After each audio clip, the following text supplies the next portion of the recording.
Hello and welcome everybody to my talk entitled How to Anchor Metabolic Responses of Microbial Communities to Community Functioning. Let me first explain to you our concept of function, which we have adapted from Farnsworth et al. 2017. Let us first start with the structural phenotype relationship. DNA translates into the phenotype by the activity of organic molecules like the mRNA, the proteins, or the metabolites, which are also known as the molecular phenotypes. The metabolome is the closest molecular readout towards the phenotype. The activity of the biological system A, for example an organism or a biofilm community, may provide a contribution to the overall ecological functioning, for example when there is a flux of matter and energy, like the provision of an organic compound or nutrients, as it is depicted by the yellow diamond. Coming back to the question I've raised in the title. Imagine a toxin inhibiting a protein which is usually providing the yellow metabolite. The inhibition of the protein will affect the function of system A in the context of the ecological functioning, and we may find a measurable pool of intermediate metabolites accumulating in the metabolome of system A. Also, apical endpoints of system A can be impaired by the inhibition. For example, we may see a higher oxygen consumption. Now I will introduce you in our experimental design and the concept of pollution-induced community tolerance. We grew biofilm communities in aquaria and natural stream water. This you can see in the left picture. After 1 week of incubation, half of the aquaria was spiked with 4 microgram diuron, an environmentally realistic concentration of this photosystem inhibitor. The added diuron is expected to select more tolerant species in the community, and we might also have structural and functional differences by the end of the selection phase. The experimental timeline is shown in the lower part of this scheme, and everything shown in red depicts the exposed aquaria to diuron. After the cultivation, we stepped into a detection phase. In a second exposure, we challenged the 2 communities obtained from the selection phase for a second time. Here we applied a dilution series to differentiate the stress response more deeply and find effect thresholds. If the exposed community has developed a pollution-induced community tolerance, you will not only find this in the species changed, but also in the shifts of the response curves. This shift in response might be the result of functional changes in the biofilm. In the right box you will find an exemplified response plot. In this slide I would like to highlight the time points of analysis. The first analysis was carried out after 5 weeks by the end of the selection phase to capture differences in the community. The second analysis was done in a short exposure experiment of 1 hour. Here the communities were analyzed for differences in their response to the toxicant. You may wonder about the timeline, which is not scaled according to the experimental duration. Let us now jump into the results. After the selection phase, we analyzed the structural composition of the autotrophs by HPLC pigment analysis.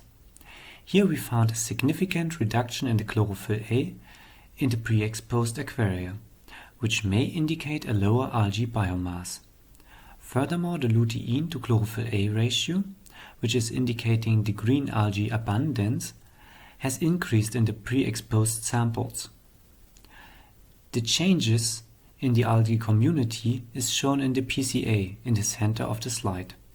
The diuron pre-exposed community in red clearly separates from the non-exposed ones in blue. We are now moving forward to the in vivo pigment analysis. The phytopalm deconvolutes algae classes based on their pigment fluorescence. In the left pie chart, the green algae have a share of 6%, while they increase in the presence of 4 microgram of diuron to 16% abundance, which is shown in the pie chart on the right. This confirms our findings from the HPLC analysis, where the lutein to chlorophyll A ratio indicated an increase in the green algae. But not just the structures changed during the exposure, also the biomass did. Here we can see a direct comparison of the dry weight of both treatments. The chronic exposure reduced the dry weight by around 20 milligrams. The comparison of both plots shows a significant difference in their median. This confirms our second finding of the HPLC, where the chlorophyll A concentration, which is a typical marker for biomass, was also reduced in the pre-exposed aquaria. Last but not least, we also did a metabolic analysis of the obtained community after the selection phase.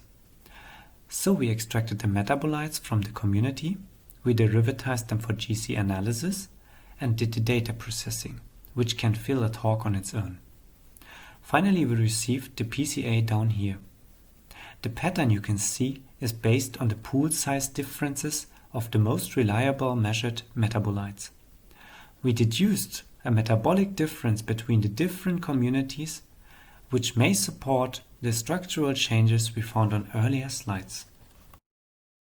Summing up our results of the selection phase, we found the chronic diuron exposure reduced the biomass, as indicated with chlorophyll A and the dry weight.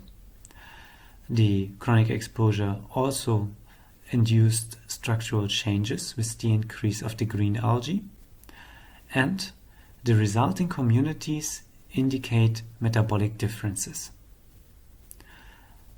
Now coming to the second part of our talk, we ask ourselves, does the chronic exposure also cause functional differences between the communities? Our hypothesis would be that the chronic exposure to diuron has an effect on the functional short-term response in the detection phase. Let us come to the detection phase. But first I would like to recapitulate the detection phase for you. In the detection phase, we phased the communities that we have obtained during the selection phase with different concentrations of diuron in an acute duration of 1 hour. First, we'll have a look to the results of the photosynthetic activity measured by a Waltz imaging pump. This instrument makes use of the pigment fluorescence and allows to quantify the photosynthetic yield. The inhibition of the photosynthesis is plotted on the y-axis, and we can see from the graph that the pristine communities show 50% inhibition of the photosynthesis at 14 microgram diuron, while the pre-exposed tolerate about 44 microgram for the same effect. With this, we can already see a pollution-induced community tolerance of the pre-exposed community.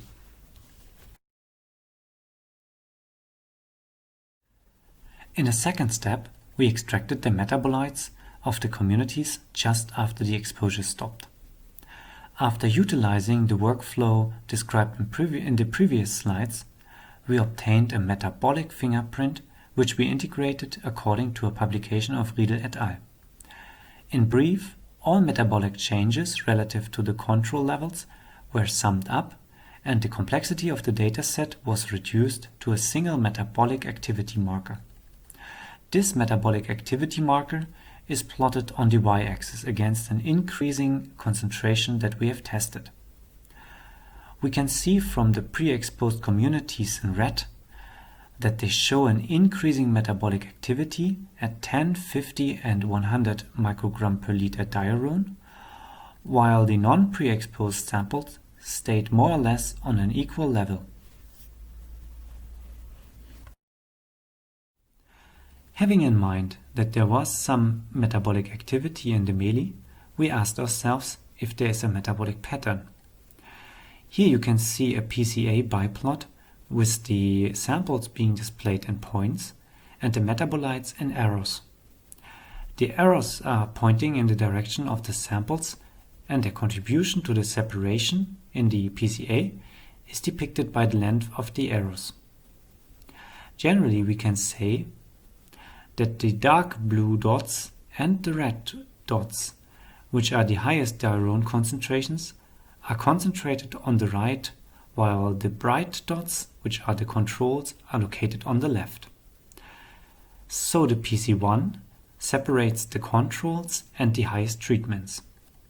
Next, the pre-exposed and the non-pre-exposed samples separate along PC2, which can be seen in the dark blue cluster in the upper right and the dark red dots in the lower right. In the next step, we asked ourselves, which metabolite dynamic explains the separation along the PC1, which separates the controls and the highest treatments? Basically, we can find a decline in sugars in the non-pre-exposed samples shown in the blue boxes. The pre-exposed red boxes have a low peak area and no dynamic over the concentration range. The metabolites were identified as pentoses and hexoses, but the exact annotation is work in progress. The shown pentose isomers might belong to a connector pathway since they have the same behavior in the box plots. Similar response behavior was also observed for the metabolites on the PC2. This axis points out differences in the high diuron concentrations. We have a divergence in the metabolite area between the pre-exposed and pristine communities. The pre-exposed biofilms increase in their area starting at 10 microgram diuron, while the non-pre-exposed samples remain on a stable level or decrease slightly at the highest concentration.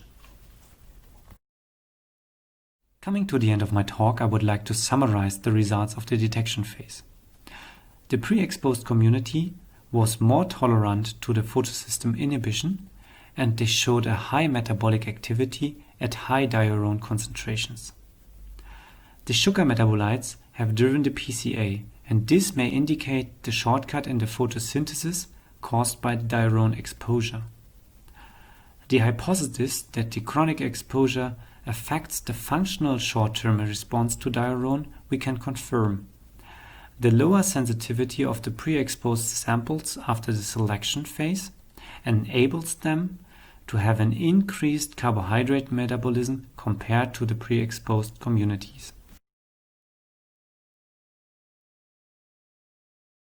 With this, I would like to thank you for your attention, and I'm open for questions.